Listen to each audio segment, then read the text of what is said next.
Welcome back to your Feel Good Breakfast Show. It's Expresso right here on SABC3. Some heated things that we were talking about, but you know what? This is what happens every day. Absolutely. You know, in a situation like that, where clearly the first meeting of both parents didn't really go well. Did they actually meet though? The parents met each other. Oh, and she said, "I want the damages." Exactly. But let's talk about, you know, if the meeting didn't go well, if the parent doesn't like you, or your partner doesn't like your parents, what happens in a situation like that? Because that's a very important thing. I mean, it's not just the two of you in the relationship, it's everybody else as well. And as you said earlier on, it would really be heartbreaking for you if your mother didn't approve. Absolutely. We cannot deny that family have enormous influence on deciding not deciding partner choices, but making your relationship feel more or less comfortable. Yeah. And the reverse happens as well, is that you may be a little hesitant to bring your new partner to meet your family because you have embarrassment, as I said earlier, around your family. There may be these skeletons which would be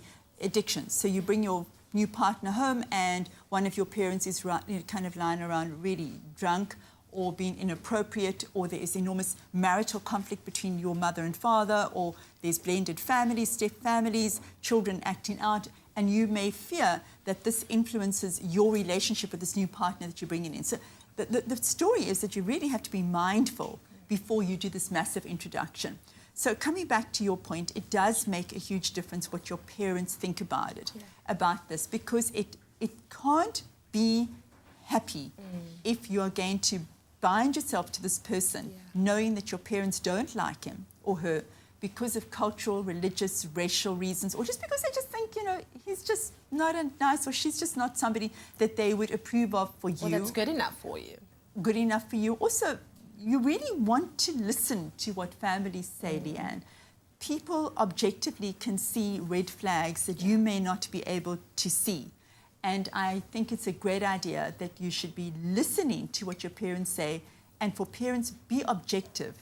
Don't just make it about you, but if you notice that this person is not healthy for your child, or your child is not responding in a healthy manner, speak up. I mean, this is a discussion that I have with my friends real often, is that should you be intervening and saying, actually, I don't like this person that you're dating, and I firmly believe you should. If you are seeing that this person doesn't treat your child well, or that there is behavior that makes you uncomfortable, or you see that your child is not acting in a way that is usual for them, you can see they're unhappy, or that they're isolating, or they're just signs of like abuse or assault that's going on, please speak to it. Yeah. Don't hold silence around that. Exactly. Yeah. Well, I also want to ask you the question when we come back. What are some of the big no-nos when it comes to meeting the parents? All that more coming up on your Feel Good Breakfast Show. But first, over to Zoe Brown.